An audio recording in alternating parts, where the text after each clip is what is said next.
మహిళల అభ్యున్నతే సమాజ అభివృద్ధికి పునాది అని బీఆర్ఎస్ సీనియర్ నాయకుడు చంద్రశేఖర్ అన్నారు. అంతర్జాతీయ మహిళా దినోత్సవాన్ని ఆయన ఆధ్వర్యంలో ఘనంగా నిర్వహించారు. ఈ సందర్భంగా ఆయన మాట్లాడారు. ఆయన మహిళలు నేడు అన్ని రంగాలలో ముందంజలో నిలుస్తున్నారని, వారి అభివృద్ధి ద్వారానే సమాజం సమగ్రంగా అభివృద్ధి చెందుతుందని పేర్కొన్నారు. మహిళలకు విద్య, ఆర్థిక స్వావలంబన, సమాన అవకాశాలు కల్పించాల్సిన అవసరం ఉందని తెలిపారు. అనంతరం ఈ కార్యక్రమంలో భాగంగా ఆశా వర్కర్ను శాల్వాతో సత్కరించి మహిళా దినోత్సవ శుభాకాంక్షలు తెలిపారు. ఈ కార్యక్రమంలో బీఆర్ఎస్ సీనియర్ నాయకులు సరోజ, మణి, మంజరి, లక్ష్మితో పాటు నాయకులు మహాత్మాచారి, మర్రిపల్లి రవి, నవీన్ చారి తదితరులు పెద్ద ఎత్తున పాల్గొన్నారు.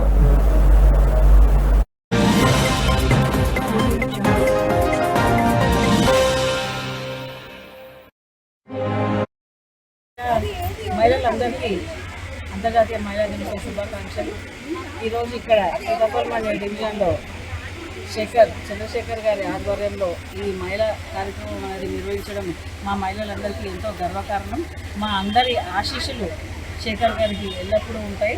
అలా దినదిన అభివృద్ధి చెంది ఇంకా ఇట్లాంటి కార్యక్రమాలు ఎన్నో చేయాలని చెప్పేసి మా మహిళలందరం కూడా కోరుకుంటున్నాము. అతని కుటుంబానికి, అతనికి రాజకీయ భవిష్యత్తు కూడా బాగా ఉండాలి అని చెప్పేసి, రాజకీయంగా ఎదగాలని చెప్పేసి, ఎదిగితే మాలాంటి వారి మహిళలందరినీ కూడా ముందుకు తీసుకొస్తారని ఆశాభావం అందరి మహిళల తరఫున నేను వ్యక్తం చేస్తున్నాను. మహిళా దినోత్సవం అంటే ఈ ఒక్కరోజే మా మహిళలను గుర్తించడం లేదు, ఎల్లప్పుడూ మా మహిళలను గుర్తించండి. 33% ఆల్రెడీ మాకు వచ్చేసినట్టే. కాబట్టి ఏ కార్యక్రమం చేసినా, ఏ పదవులైనా సగభాగంలో ఎట్లయితే మేము సరోజమ్మ గారు చాలా సంతోషం. మహిళా దినోత్సవం చేసుకోవడానికి శేఖర్ గారిని ఎంకరేజ్ చేశారు.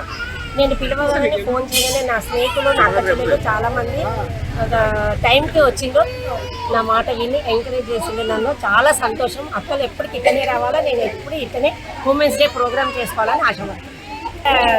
మహిళలందరికీ శుభాకాంక్షలు. నాయకులు బీఆర్ఎస్ చంద్రశేఖర్ గారి ఆధ్వర్యంలో ఈరోజు ఇంటర్నేషనల్ మహిళా దినోత్సవం చాలా ఘనంగా జరిగింది. దీనికి ప్రతి ఒక్కరూ హాజరు కావడం మాకు ఎంతో సంతోషకరం. వాళ్ళకు ముఖ్యంగా ధన్యవాదాలు చెప్తున్నాము. శేఖర్ గారికి మరియు వారి యొక్క టీం అందరికీ పేరు పేరున శుభాకాంక్షలు.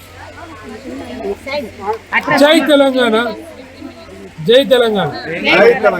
ప్రపంచ మహిళా దినోత్సవ సందర్భంగా ఇక్కడున్న ప్రతి మహిళకు నా యొక్క శుభాకాంక్షలు తెలియజేస్తున్నాను. అదేవిధంగా 18 ఆధ్వర్యంలోని